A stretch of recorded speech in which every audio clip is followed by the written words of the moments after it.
नमस्ते। दिन भर की टॉप इंपॉर्टेंट डिफेंस अपडेट पर आपका स्वागत है। आज की टॉप हेडलाइंस की रशिया की तरफ से भारत में कुछ ऐसे डिफेंस ट्रायल्स किए जाएंगे जिसे देख करके अमेरिका के पैरों के नीचे से जमीन खिसक सकती है। दुनिया के अलग अलग देशों से हथियार इंपोर्ट कराने वाला देश अब भारत दुनिया को हथियार एक्सपोर्ट करना शुरू कर चुका है और टॉप कंट्रीज में अमेरिका, फ्रांस जैसे देश शामिल हैं। रिसेंटली पेश हुए बजट में एरो इंजन के लिए काफी बड़ा बजट दिया गया है जिसका इस्तेमाल सिर्फ और सिर्फ इंजन डेवलपमेंट के लिए किया जाएगा। अमेरिका की तरफ से भारत को नए गार्डियन ड्रोन्स दिए गए हैं जिनका इस्तेमाल हिंद महासागर पर निगरानी रखने के लिए किया जाएगा। तो आइए आज के इस वीडियो में सारे इंपॉर्टेंट अपडेट डिटेल्स में आपको बताते हैं। यदि आपको हमारी ये न्यूज सीरीज पसंद आया तो आज के इस वीडियो को लाइक और चैनल को सब्सक्राइब जरूर कीजिएगा। सबसे पहले भारत, अमेरिका और रूस से आ रही अपडेट की बात की जाए तो आप जानते होंगे कि 10 से लेकर के 14 फरवरी तक भारत में एरो इंडिया 2025 इवेंट होने वाला है जिसमें दुनिया भर की तमाम कंपनियां पार्टिसिपेट करेंगी और टॉप कंपनीज अमेरिका, फ्रांस से हमें देखने को मिलेंगी। वैसे तो एक समय ऐसा था कि अमेरिका की ज्यादा कंपनियां भारत आया करती थी इस तरीके के इवेंट्स में, लेकिन अब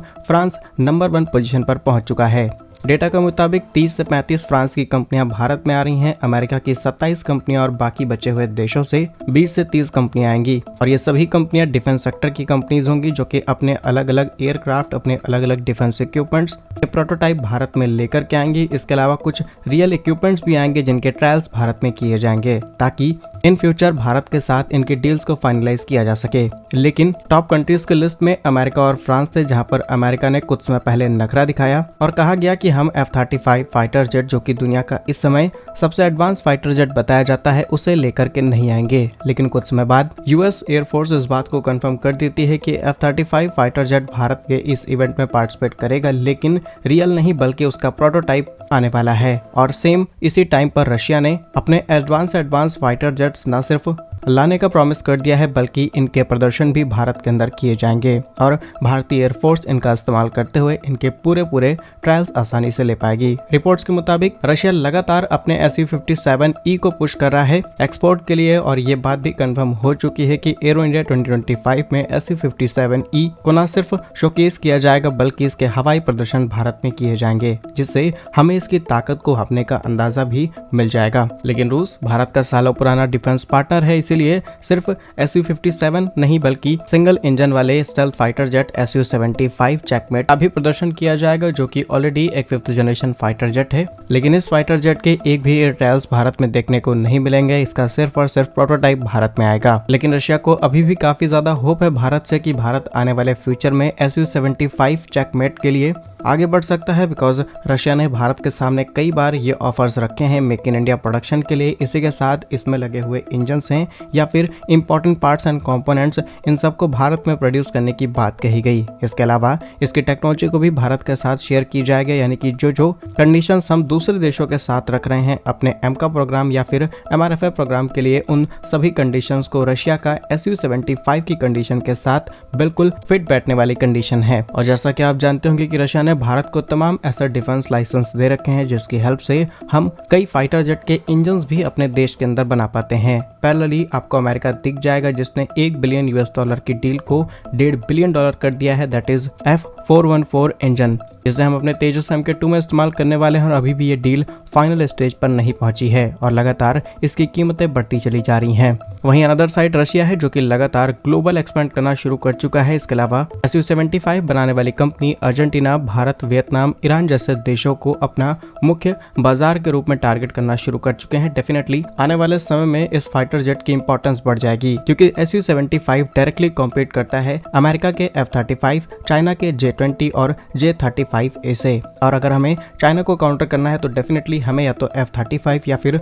Su-75 की तरफ जाना होगा। बाकी आप इसी बात से अंदाजा लगा सकते हैं कि आज कौन अच्छा दोस्त भारत का है, रूस या फिर अमेरिका। कमेंट्स में अपनी राय जरूर बताइएगा। नेक्स्ट इंपॉर्टेंट अपडेट भारत के डिफेंस एक्सपोर्ट से सामने निकल के आ रही है, जहां पर दिन प्रतिदिन भारत के एक्सपोर्ट की लिस्ट बढ़ती चली जा रही है। इसके अलावा जो अमाउंट है वो भी बढ़ता चला जा रहा है। रिसेंटली 2023 और 24 का डेटा सामने निकल के आया जिसमें पता चला कि भारत का जो 23 और 24 के अंदर डिफेंस एक्सपोर्ट था ये 21,000 करोड़ के आंकड़े को पार कर चुका है, जो कि लगभग 2.6 बिलियन US$ होता है। सिर्फ इतना ही नहीं बल्कि 2-3 सालों में हमारा टारगेट है कि करीब 50,000 करोड़ का डिफेंस एक्सपोर्ट हम करना शुरू करें और ये make in India, make for world की तरफ प्रमोट करने वाला काफी बड़ा स्टेप है। साथ ही साथ जो हमारे टॉप डिफेंस पार्टनर हैं उसमें अमेरिका, फ्रांस, आर्मेनिया जैसे देश हैं।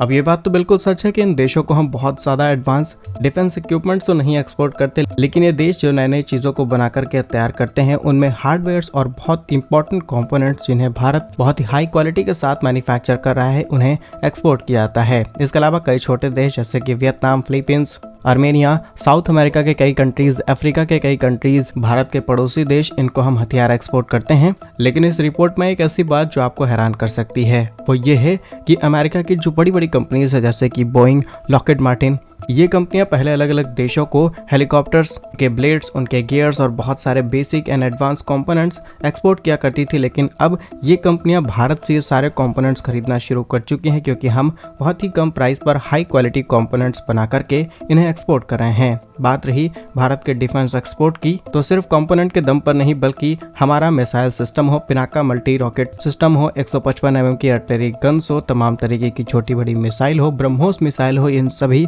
चीजों को एक्सपोर्ट करते हुए आज हम इस पोजीशन पर आकर के खड़े हो चुके हैं। नेक्स्ट इंपॉर्टेंट अपडेट भारत के एरो इंजन डेवलपमेंट से सामने निकल के आ रही है, जहां पर रिसेंटली बजट पेश किया गया जिसमें DRDO और डिफेंस बजट के लिए अलग अलग पूंजी निर्धारित की गई है, लेकिन एरो इंजन डेवलपमेंट के लिए और खासकर हमारे नए जनरेशन के फाइटर जेट डेवलपमेंट प्रोग्राम के लिए 48,614 करोड़ रुपए आवंटित किए गए हैं, जिसका इस्तेमाल सिर्फ और सिर्फ लड़ाकू विमान इंजन्स को डेवलप करने के लिए किया जाएगा। आप जानते होंगे कि रोज ऐसी अपडेट सामने निकल के आती हैं जहां पर भारत आपको स्ट्रगल करता हुआ दिखेगा इंजन की पार्टनरशिप को लेकर के। हमारा एमका प्रोग्राम है, इसके लिए भी हम पार्टनरशिप तलाश रहे हैं रोल्स रॉयस, साफरान या फिर अमेरिका की जनरल इलेक्ट्रिक को पार्टनर बनाने के लिए, ताकि नए इंजन को हम डेवलप कर पाएं, लेकिन ये कंपनीज सही तरीके से टेक्नोलॉजी शेयर करने पर राजी नहीं हो रही। वहीं तेजस MK2 के लिए हमने अमेरिका से डील की, उस डील को भी अमेरिका ने बहुत ज्यादा कीमतें बढ़ा दी हैं और इसी तरीके से चलता रहा तो डेफिनेटली हमारे डिफेंस सेक्टर को बड़े स्केल पर पहुंचाने में दिक्कत होगी। लेकिन अभी भी ये बजट शायद उतना ज्यादा इनफ नहीं है जिसकी हेल्प से हम नए इंजन प्रोग्राम को डेवलप कर सकें। इसलिए सरकार को जरूरत है कि इस बजट को एटलीस्ट डबल कर दिया जाए ताकि नए इंजन को डेवलप करना हमारे वैज्ञानिकों के लिए आसान हो जाए। आपके हिसाब से सरकार को ऐसा करना चाहिए या फिर नहीं, कमेंट्स में जरूर बताइएगा। नेक्स्ट इंपॉर्टेंट अपडेट भारत को मिले एक नए ड्रोन से सामने निकल के आ रही है, जहां पर रिसेंटली हमें एक इंसिडेंट देखने को मिलता है। भारत ने अमेरिका से MQ-9B सी गार्डियन ड्रोन्स, इन्हें रिमोटली पायलटेड एयरक्राफ्ट के नाम से जाना जाता है, इन्हें हमने मंगा करके या फिर कहें लीज पे लिया था, इनका इस्तेमाल कर रहे थे। इनकी टेस्टिंग की जा रही थी बे ऑफ बंगाल में, जो कि उस पूरे रीजन में आसानी से निगरानी रख पा रहे थे। लेकिन 18 सितंबर को खबर सामने निकल के आती है, इसमें से एक ड्रोन क्रैश हो जाता है और ये पूरी तरीके से बर्बाद हो गया। और अब फाइनली जनरल एटॉमिक की तरफ से इस बात को कंफर्म किया जा चुका है कि यहाँ पर पावर शॉर्टेज की वजह से